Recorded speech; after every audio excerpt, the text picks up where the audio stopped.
Fight.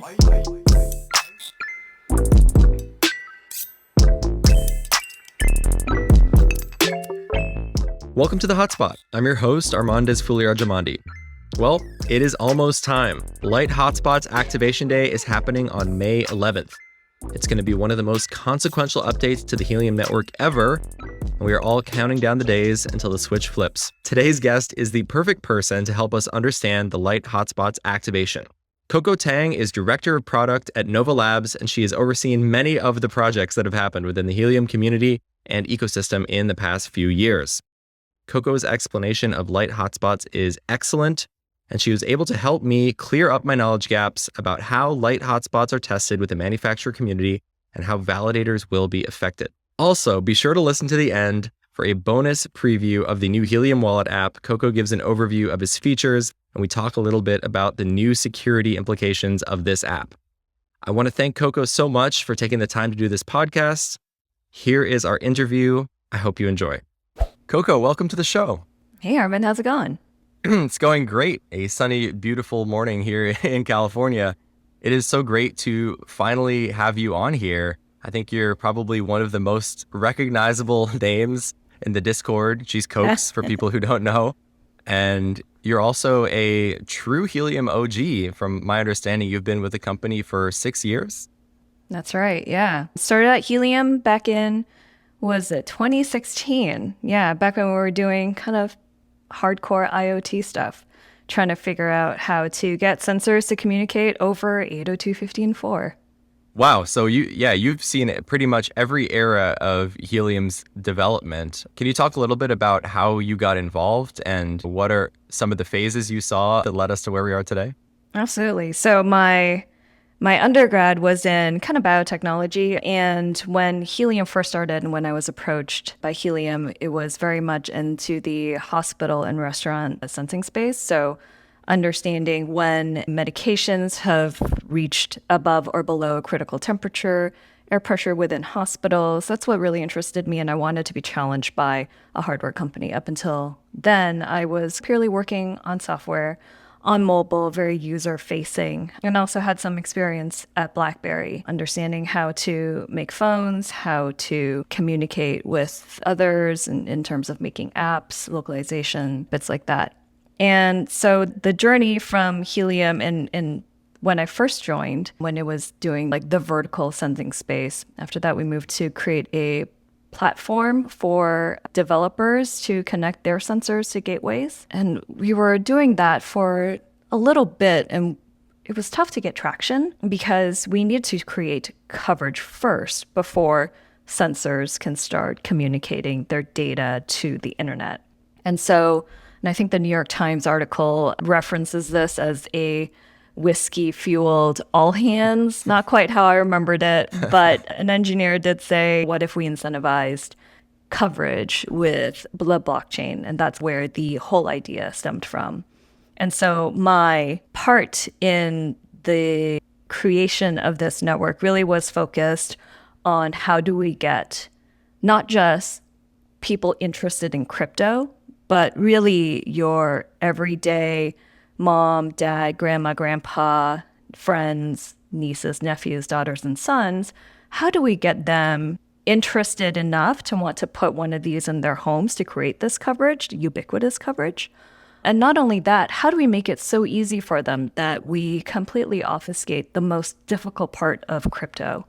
If you look at how Ethereum mining came about, Bitcoin mining came about, it was very difficult to set up a miner in your house. You needed to know a lot about networking. You needed to know a lot about hardware, computer systems, all the pertinent things in order to set it up so that you can even start mining. And even then, you were earning very little rewards, very little crypto in exchange for it.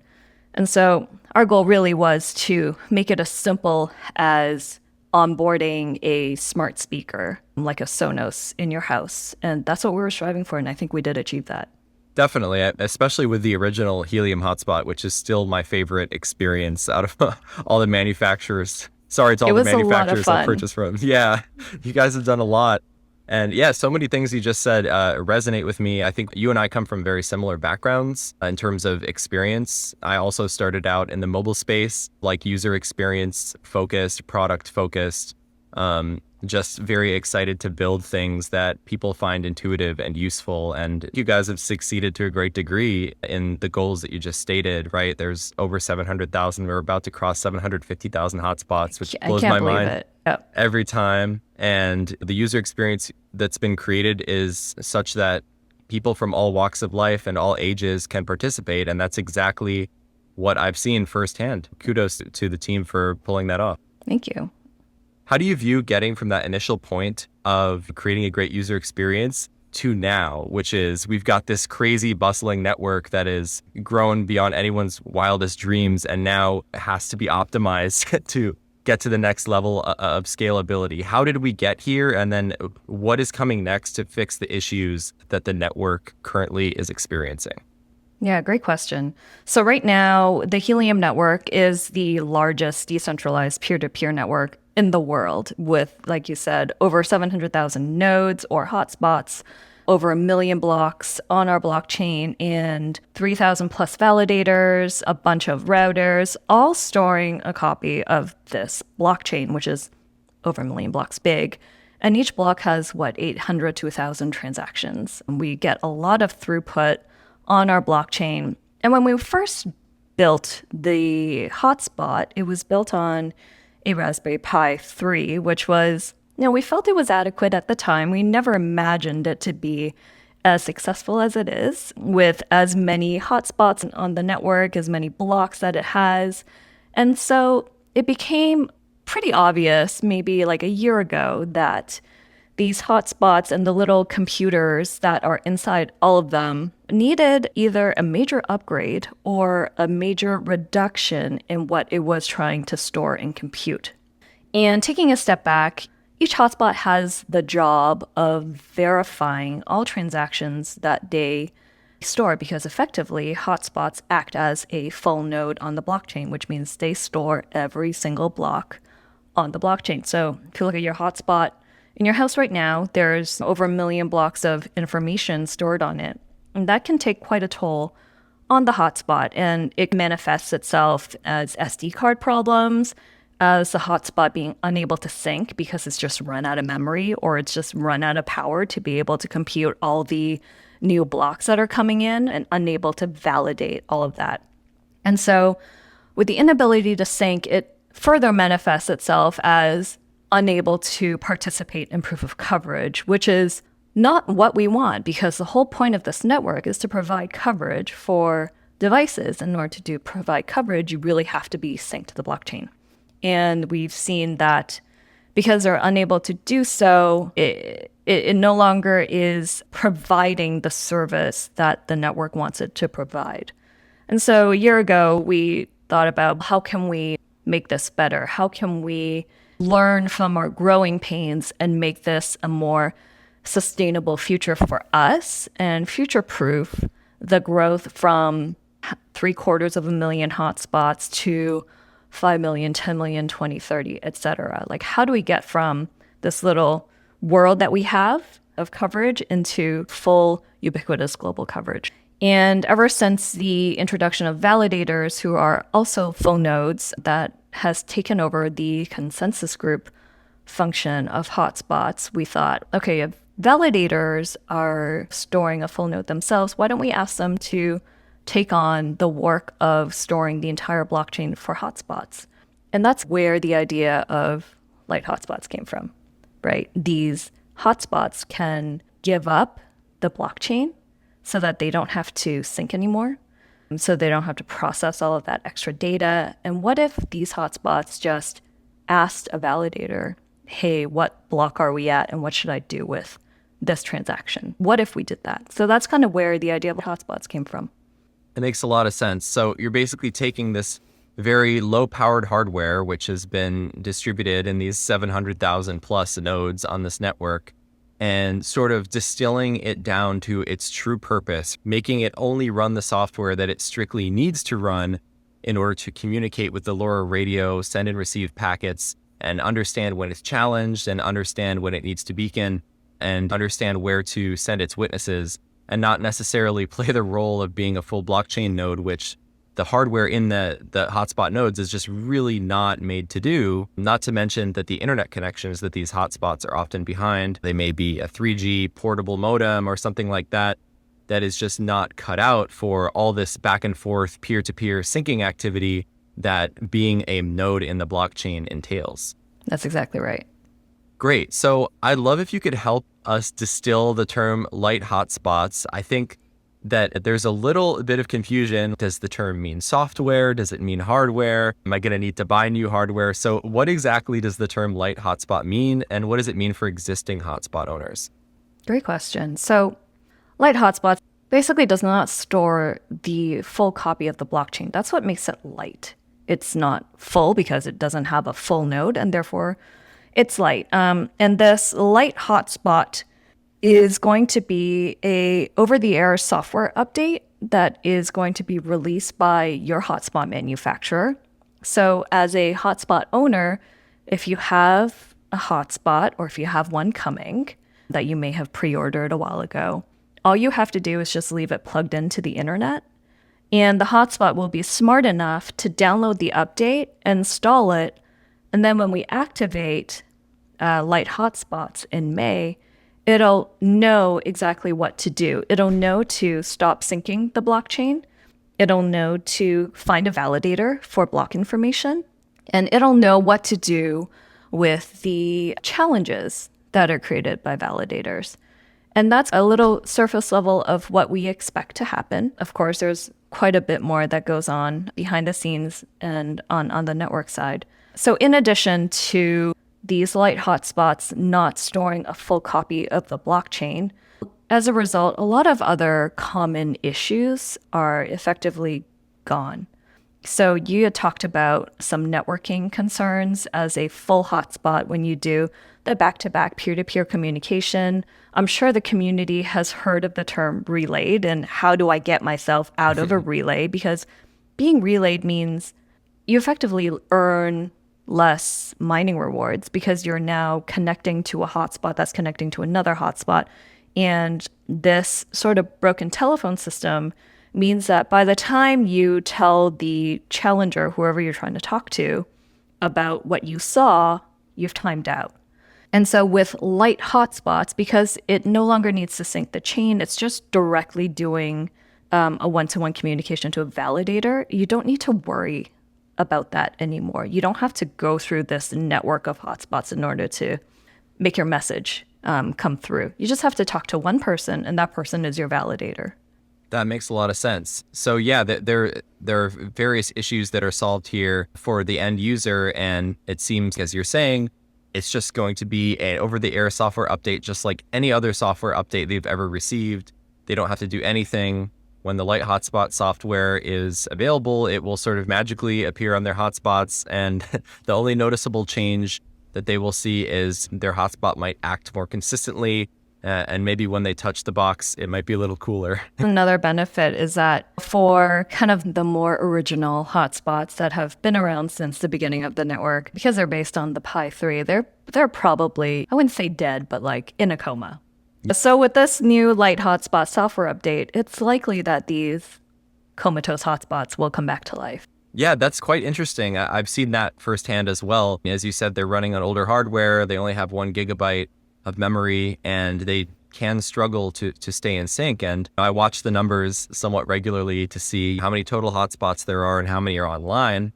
On any given day, you see somewhere between 70 and 85% of the total hotspots actually online. So one thing I'm really wondering with this update is how many hotspots are we going to see rise from the dead? Yeah, and, exactly. come back online, and how those owners feel. Will they be excited? Will they even realize that this hotspot that they've had plugged in their window for 6 months is back to life? Yeah, I'm hoping they see it come back. It'll be a joyous moment for them, I'm sure. So what can owners expect to see other than their hotspot coming back to life? What does this mean for the hotspot earnings?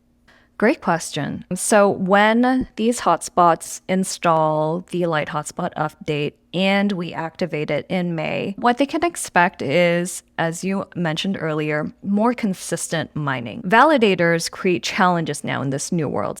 to create a challenge, you need to have the full blockchain in order to construct that challenge. And because hotspots don't have the full node anymore, we've had to move that responsibility to validators. So that very small percentage of mining rewards from creating challenges goes to validators.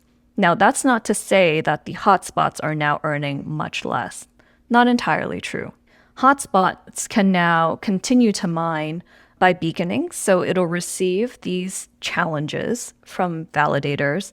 And when they beacon, it'll be more reliable because they can send the receipts right back to the validator. It doesn't have to go through the relay of the network. So that will increase your earnings.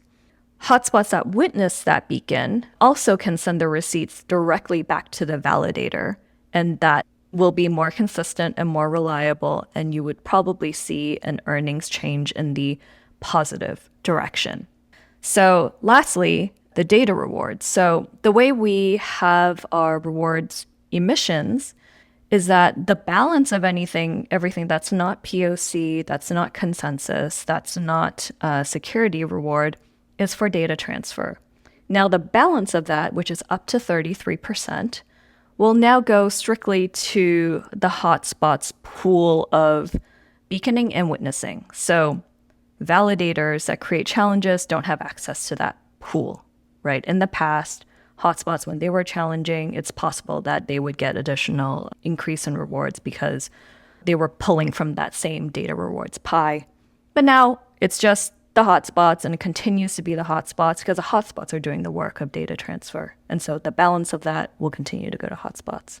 Yeah, that makes sense. And so since the hotspots will no longer have this trickle of challenge constructing rewards, one potential downside is if you are starting in a new area, you're going to need at least two hotspots beaconing and witnessing each other to see any rewards at all. Or have a device that comes through your neighborhood to do data transfer. Even better. That would be the ideal case. The way I like to look at this change as well is that it is bringing earnings more truly in line with what amount of effort people have put into their setups. So exactly. I know that there are a few people out there, probably many people out there, who have put substantial effort into their setups. They've got a great antenna. It's mounted outside, maybe on a 300-foot tower or something crazy, but they just got unlucky. Maybe they have an older hotspot or their internet connection is not as strong. They can't stay synced, and so they don't get the rewards. Or if they're relayed, every witness receipt that they try to send, it's unable to make it back to the originator, and so they never get credited for all the work that they do. And now, because we've removed all of that complexity from a hotspot's job, it's now a lot easier for them to send that information back to the validator and get credit for that. And what does this mean for people who have more off-grid type setups? What kind of reduction in data usage are they going to see from this change? Yeah, it should be a substantial decrease. It's really hard to pinpoint the actual number because not only does the blockchain itself get removed from the hotspot, no longer has to download new blocks or process new blocks. So that should take away a huge chunk of the network usage requirements, data usage requirements from a hotspot and an off-grid. But it really depends on what the manufacturer of that hotspot does, because unless it comes from the Nova team, if you own an original Helium hotspot, it's really up to the manufacturer how big or small their hotspot firmware image is going to be. And so can't really put a number on it, but it should be significantly less data usage for a hotspot. And speaking of software updates, is it also true that because the hotspots no longer follow the blockchain, they may not necessarily have to have as many software updates because they won't have to have a software update every time something on the blockchain side changes? They might just need to have a software update when the way that they communicate with validators changes, or maybe the manufacturer has figured out a more efficient way or some sort of upgrade or bug fix related to the hotspot's internal LoRaWAN radio. Does that sound right to you? I think that's probably a good way to say it. If anything with proof of coverage is updated, it will obviously require a firmware update to all the parties involved, which would be hotspots and validators. So that would be a change that would affect both parties. But if there's anything specific to consensus or challenge creation or anything like that, it would just be a validator release. And that's how we can start to understand the frequency of software updates between the two types of entities that are involved in proof of coverage. That's great. So that means that there will no longer be this sort of coupled relationship between the hotspots and the validators, where in order to release a new blockchain software update, all hotspot manufacturers and all validators will need to be aligned in order to make that happen. That's right. So any changes to blockchain core, because a hotspot's not a full node, doesn't necessarily need an update. So it'll just be those who store a full node. So router, core, validators, etc. I'm sure that will make your life so much easier, because anyone who follows the regular software release cadence of Helium software updates will know that there's generally like 2 to 3 weeks before any update is activated, so that all the manufacturers can adopt the update and test it on their hotspots and get it out to their fleet. So this seems like it will be a huge operational boon to the team that is working on the blockchain core and the validator and even the hotspot software. Yeah, the makers will certainly appreciate that. So now that we're going to have this light hotspot software, and just to go back to the off-grid point, it's important for off-grid people, as Coco said, to choose your manufacturer carefully, do a little bit of research into making sure that your manufacturer is creating software updates that aren't going to be super bloated and kill your data plan. Now the manufacturers have this opportunity to create a type of hotspot that has a much smaller software image on it. We're talking like orders of magnitude smaller, and deploy that as a simpler device, a device that does not have the same hardware requirements. It doesn't need a Raspberry Pi computer in it, which is actually a part that has really made the supply chain side of Helium hotspots quite difficult, as it's been in very short supply during the pandemic, very hard to get and very expensive. And this has really pushed up the price of hotspots. Now that the hardware requirements are going to be reduced because the hotspot is doing so much less stuff, so much less computation, what does that mean in the short term? And then what does that mean in the long term for the cost of hotspots and the availability of them?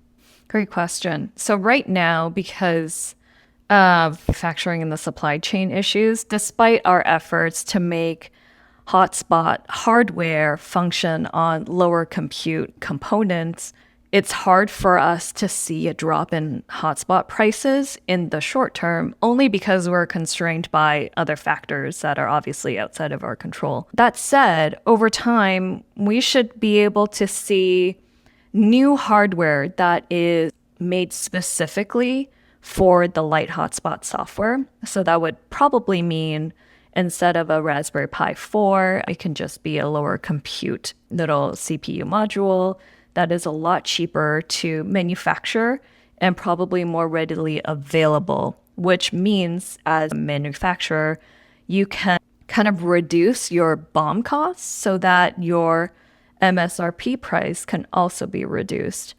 It's important to keep in mind that this cheaper, lower cost hotspot is unlikely to happen in the next 3 months. So that means that if you are currently on a waiting list for a full hotspot, don't cancel your order. We don't expect the supply chain to magically cure itself and start generating and manufacturing all these components within a light hotspot that we would need to see that lower hardware come out and be available. That would be my recommendation. Yeah, I would definitely agree with that. And something I'd love to just shed my own opinion and some light on here is that I've seen people say, oh, if light hotspots are coming, why should I keep my full hotspot order? This is crazy. They're going to be cheaper in the future. And I think to that, I would say, first of all, you're going to get your full hotspot order far before, probably months or maybe a year before anyone will get their light hotspot order. Yeah, and I would agree with that. Yeah, so that's going to be a huge advantage to your mining, right? Because the more miners come online, the more that the rewards are diluted. This is just how the system works. So the sooner you get your miner, the better in pretty much any scenario. And secondly, I've seen some people opine that, hey, I paid for this really powerful hardware And now you're just making it do almost nothing. And, What do you do with all that extra power that it has? it's just wasted. And I would say that's not really a good way to look at it. I think instead, yes, you may have something that has more power than it needs, but it will do its job just as well as any other hotspot.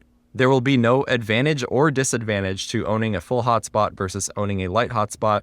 And I've also seen people say, what can we do with the extra power? Can we do some sort of other mining? And to that, I would say there isn't really any other type of mining that would be suited to this type of hardware. It is actually pretty unique to Helium. I guess maybe you could imagine something creative with storage, file storage, IPFS, something that maybe uses more bandwidth and storage than it does compute, but all of that extra usage of the hotspot hardware could actually make it worse at doing its job as a Helium hotspot. You want it to keep doing its primary job as well as it possibly could.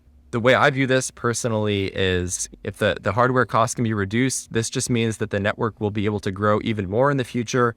More people will be able to be included in the people's network as it becomes more affordable. And that is to the benefit of anyone who is, participating in the network, because at the end of the day, the end goal is to make the network as huge and ubiquitous as possible and to transmit as much real world data usage through the network as possible.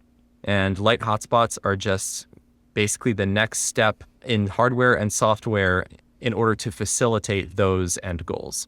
That's right. Yeah. And I wouldn't say we may never use the extra compute power in a full hotspot for other things. I think the core team has some work up their sleeves to see if we can make use of that extra compute power. Stay tuned. Maybe there is something that we will do with it because it is unused and you're basically running an overspec miner once light hotspots go out. So there might be something we can do with that extra power in the hotspot. Wow, that's exciting to hear. And of course, I'm not going to sit here waiting for it, but at the same time, it's very cool to hear that there's stuff in development. And I guess maybe the engineering team, after spending all their time trying to squeeze as much power out of that hardware, is like maybe eager to not waste it now. So that's very cool. So now that the light hotspot code is merged into the main blockchain core code base and it is being distributed to the miners, what does this actually mean for when light hotspots are going to become active and all of our issues like SD card problems and relayed and syncing will just go away? Yeah, what does happen? So our code is merged to the mainnet branch and the manufacturers, the makers, will get a tagged image release, which they will then have 2 weeks to send over-the-air updates to their entire fleet of hotspots. And this is on a manufacturer basis. If on activation day, a hotspot's manufacturer does not send the OTA, or if for some reason the hotspot is offline, then the hotspot will just stop because it doesn't know where to get its block information from. It doesn't know anything about validators creating challenges for them, and they'll just sort of sit there. I'd love to understand as well a little bit more about what went into testing this release. So from my understanding, most or all of the manufacturers have tested with their own hardware on the Helium testnet and then verified that there could be a scenario where you turn on the light hotspot code and then for some reason have to switch it back to the old way. Is that how this release was tested? We invited all manufacturers on testnet several months ago. So they've been testing on testnet with their hotspots for quite a while now. And we frequently make firmware releases on testnet so that we can make sure they all have the latest and greatest. And their requirement on testnet is to make sure that their hotspots can receive challenges from validators. Their hotspots can beacon, so send out challenges. And their hotspots can witness a beacon in addition to sending packets, basically what a hotspot is expected to do on mainnet when it's activated. And the additional tests that we did on testnet really was to make sure that when we activate this code, if for some reason it goes wrong, we have a way to back out of it so hotspots can create challenges again. So when we activate, it's validators creating challenges. If everything goes wrong or something goes wrong and unexpected, we can revert and pull that back so that the network remains healthy and functional and just have hotspots creating challenges. So just like we did before. And so this mechanism of activating and reverting and activating again was tested quite a few times on testnet. So we've gone through it. We've made sure that everything continues to work, whether the chain variable is activated or whether it's inactive. And that was the type of testing we did. I may not be a blockchain engineer or I may not understand Erlang, but from my understanding, that is definitely the type and amount of testing that I would like to see before a major release like this. So it's really great to hear that's exactly how that went down, and it definitely gives me confidence in the release process and the fact that even if you might have to go back for some reason, there's a bug found last minute, that can be done as well. So that is great to hear. A couple more little personal technical questions about how light hotspots work here that I'll throw at you. So how does a light hotspot know how to find a validator, and how does it pick which validator it's going to talk to? Is that like a persistent thing that it picks it once and then it keeps talking to that validator, or does it switch it up? Like, how exactly does that work? Yeah, so there's a pool of available validators that a hotspot can connect to. And the way a hotspot picks is completely randomized. It's a round robin. So what that means is there's a lineup of online validators that have heartbeated recently. So heartbeat is a validator's liveness check. And a validator that is not relayed. We don't want a relayed validator because of the same problem that we have for hotspots. So when a hotspot connects to a validator and it's able to have a persistent connection, it'll continue to be connected to the validator until, let's say, the validator decides to switch off because it needs to do a firmware update, at which point the hotspot would just connect to the next one. And that logic is built into the Light Hotspot software. So in addition to that, data transfer, right? This is the core usage of the network. And from my understanding, the way that full hotspots work is that they need to be fully synced to the blockchain in order to understand all the different aspects of where data needs to be sent, the organization, unique identifiers, the Bloom filters, like all those technical details around how to route a packet that I received over the air. And from my understanding with light hotspots, there is a different mechanism now. And since the hotspot no longer needs to sync, it will basically be able to transmit a data packet no matter what. So do you expect to see more data packets coming through the network because of that? Is this going to be like an overall positive change in terms of data transfer? Yeah, I think the impact of data transfer is only going to be positive from here on out. The team is very busy trying to get new partners and new device users on the network. And so we should expect to see an increase in data transfer as well. And the way that we have state channels behave in this kind of new era of the Helium network is going to be more optimized so that, state channel closes are less cumbersome. We have what's called state channel diff. So instead of looking at the entire state channel, we just look at what's changed from one to the other. So that type of new logic will further help improve the network and its stability and its ability to transfer device data. So another question I have is validators, right? They are taking on this new role of creating challenges. So what does that mean for the hotspots that are no longer creating challenges? And then what does it mean for the validators? Which validators are going to create the challenges? So validators will take on the role of creating challenges for hotspots on the network. And the way they target is a little bit different than it is now. They target a region of hotspots, and none of the hotspots know it's them being targeted, but they all acknowledge that they saw an intent to challenge. And then finally, the validator will actually issue the challenge. And so how do we decide which validators get to challenge? It's not just the validators in consensus. This is actually the entire validator pool that are online and Heartbeat. And so this ensures that all the validators get an equal chance of challenging hotspots. And that also distributes kind of the work amongst all the validators who are acting as full nodes. So now instead of validators resting and waiting for their turn to be in consensus, they get to now actively participate on the network on a higher frequency. Right. And those validators will receive the very small reward that was given to very the hotspots. Small challenger reward. That's right. Yeah. I've seen a lot of chatter around this small challenger reward, which is less than 1% of the total rewards going to the validator. So I won't go too deep into it because it definitely devolves into a bit of an argument. But I think the simple way to put it is before the hotspots were doing the work and now the validators are doing the work. And so that's why they're being compensated in that way. With all the benefits that light hotspots will bring for hotspot hosts, that should greatly overshadow any downside from losing that less than 1%.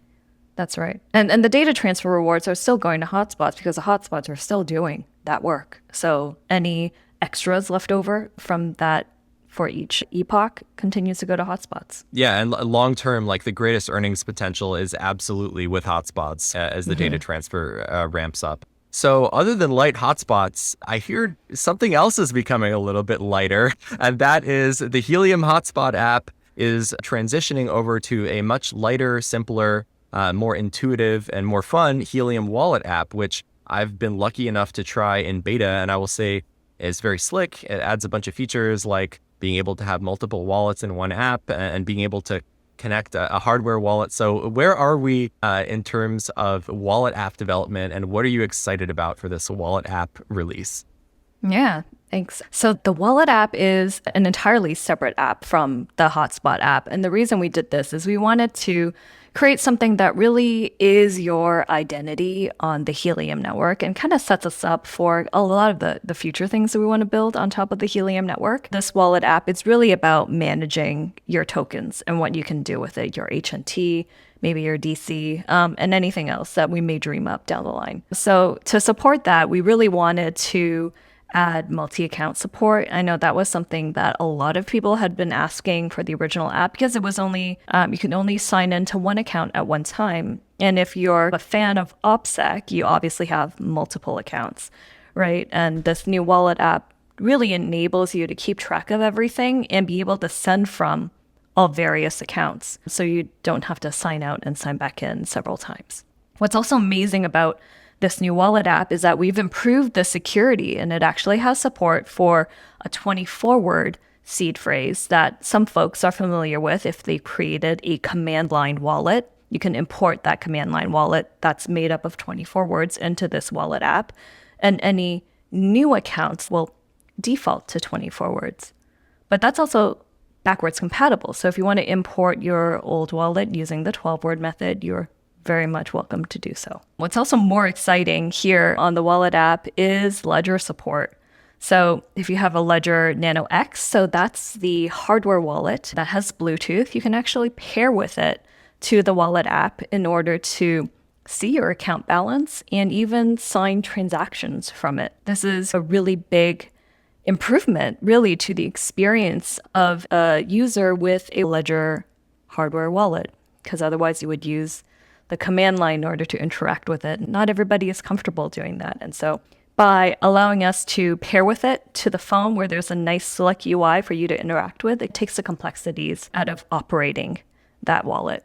And in addition, I didn't know about this until recently, but apparently you can plug in a Nano S or their new Nano S Plus using a cable to an Android phone. And so you can do that, and that'll also behave the exact same way. So you can read the balance off your Ledger Nano S and sign transactions from it.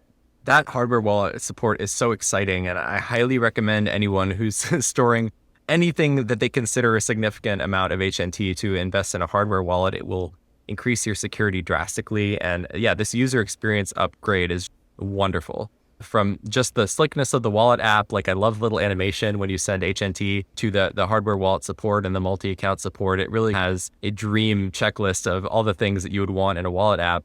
And my favorite part is that Helium Vote is now integrated within the wallet app. So hopefully we'll see much better voting participation. That gets me super excited. Much better uptake on Helium Vote because now you don't have to go from the website to popping open some thing and then going to the app. You can just read everything right within the app, vote right there without leaving anywhere. And that's going to be a huge plus moving forward. And also address book. So address book is a new feature in the wallet app. So you can save your most commonly used addresses and give them a nice nickname. So instead of me just sending it to Arman's address, I can just replace it with Arman and never really have to second guess who I'm sending this to, because If it's not Arman, it's probably somebody else. Yeah, someone hijacked your clipboard. Yeah. And speaking of hijacks, I'm just going to put out a PSA because I saw a tweet thread yesterday. There is a new type of advanced phishing scam out there where basically someone will creatively figure out a way to reset your iCloud password or gain access to your two-factor authentication by pretending to be Apple. Regardless of whether you have an iPhone, always be aware that anyone contacting you about security, it's probably a scam. If you're not the one reaching out to either your manufacturer or your cloud provider, it's very important that you stay very vigilant. Never give anyone your 12 words or your 24 words. If anyone gets access to that or gets access to your iCloud, they're able to, extract the key store and potentially compromise your wallet.